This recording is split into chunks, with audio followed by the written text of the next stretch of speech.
So, for today's agenda nga, so pupunta kami ng Bulacan kasi birthday ng aming kaibigan na si Kuya Jeric. Ang galing nga rin ng timing kasi itong in-order ko, so dumating din siya ngayon. Ito nga yung bag na gusto ni Daddy King. Parang nga kapag gumagala kami, meron na kaming malaking bag, tsaka marami siyang mailalagay. And ito nga yung request ng Daddy, kulay black. Parang nga kahit anong kulay ng suot niya is bagay. Kasi yung ginagamit naming bag, color violet siya. Basta violet na pink, ganun. Kaya gusto niya daw ng black. So, nung chinek nga namin siya ni Daddy King, so ayun, ang ganda, ang quality ng bags.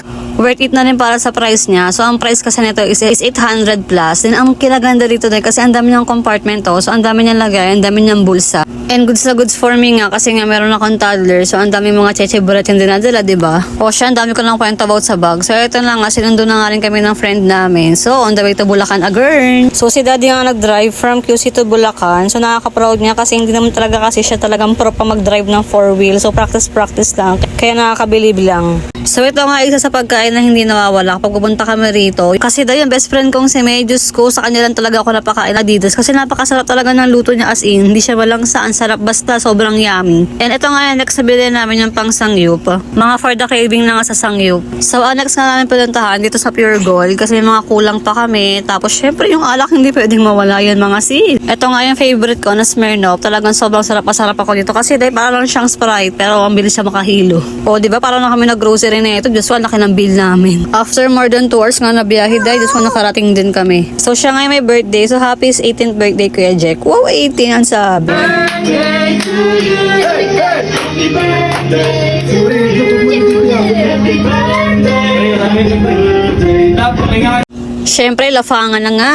So, ayan. Kain tayo, guys. Kahit tapos na yan. After nga namin kumain, so, ayan, naglaro kami ng number game. So, ubusan barya yan, ubusan barya. And gulat nga kami. So, dumating yung dalawa pa naming tropa. So, ayan, may pa-surprise eme. So, ayan yung magjowa. And syala, meron pa cake. So, fast forward lang ha. So, ito nga yung Adidas na favorite ko. So, ako na nga nagluto na ito kasi nahihirapan yung best friend ko na magluto. Kasi yung Junagis siya, dahil sunod sa kanya. Hindi ba sabi ko nga sa kanya, favorite ko yung luto niya. So, ngayon malalaman ko na yung recipe niya kung paano yung niluluto to dahil. So, siya nga ang nasa likod ng masarap na Adidas. So, grabe talaga. As in, ang sarap. Walang kalansa-langsa. Kaya kapag napunta talaga kami, talagang hindi nawawala yung Adidas. So, yun na nga. Grabe ang bango niya dahil. As in, ang sarap. Tapos, sabayan pa ng alak. Ay, talaga. And bagsak na nga yung dalawang bata. So, nag-start na kami mag-inom. Tapos, yan. Lafang talaga ng Adidas dahil. Tapos, habang nag-inom mga, naglaro kami ng alam niyo yung laro na Find the Spy? Basta kung alam niyo yun, talagang lap trip. Kasi yung pag-describe mo ng mga word, matatawa ka talaga. At yan nga, for the mukbang na nga ng paa. So, kilala talaga nila ako dito na ang lakas ko talaga sa Adidas. Kaya kapag bibili kami, dapat alam mo yun, 3 kilo, 4, 10 kilo, ganon. Si OA.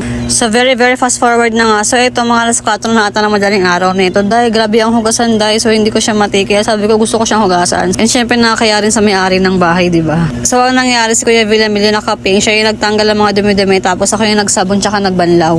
Ito na nga mga first one. So, kanya-kanya sila ng tulog. Buti na talaga malamig. Kasi na madaling araw, halos ulan ng ulan. Talagang tuloy-tuloy ang pag-ulan. Tapos kami ni Ciela sa may taas kami sa may kwarto. So, fast forward na nga. So, gising na ang mga first one. So, mga 10:30 na ata na ito. Then, ako na ngayon nagluto. So, sinigeng-geng na baboy. So, lap trip nga nito habang nagluto ako dahil. Kasi yung star anise, ewan ko star anise ba yun? Napagkamalan ko siyang paminta dahil. Tapos, ang nangyari, nailagay ko na siya. Tapos, ewan ko, parang sabi ko, ba't parang hindi paminta? Kasi iba yung amoy niya. Then, ayun, nang nagtanong ako, hindi pala siya paminta dahil para sa may pares. So, nagkandalo-kaloka talaga ako dahil. Diyos ko, dahil buti na talaga. Hindi ko pa siya naihalo. So, naalis ko pa naman siya.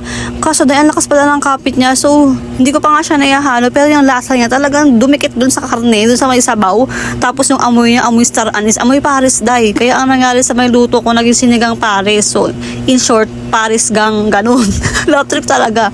Pero buti na lang nung pinatikin ko sa kanila, nasarapan naman daw sila. Tsaka, wala, no choice. Akala ko kasi paminta yun dahil. Ito nga rin pala yung anak ko. So, si Ate Buleng. So, lagi yung nakaabang sa vlog ko. Kaya sabi ng papa niya, videohan ko siya. So, ayan. Hi, Ate Buleng. Thank you sa panonood ng vlog. By the way nga, so ito habang nagluto nga ako, itong mga bata pinaligo na. So, ayan. For the swimming na mga person. Nakakatawa nga kasi ang bilis-bilis. So, tinan mo ngayon sila. Ang lalaki na nila. Tapos, ang galing din talaga ng timing. Kasi alam mo, hindi talaga kami as in nag-usap-usap na magbubuntisan kami. Talagang as in sunod-sunod na lang kami na nabuntis. Ganon. Kaya ayan, magkakaedad silang 3. So, ang pangalan si CL, tapos si Lucas, tapos si Ria yung pinakabata. Nakakatawa nga kasi after ilang years, sila na yung next generation ng Tumals. So, fast forward na nga. So, ito, hindi ko na kasi na-videohan yung kumakain kami, nag-aasikaso.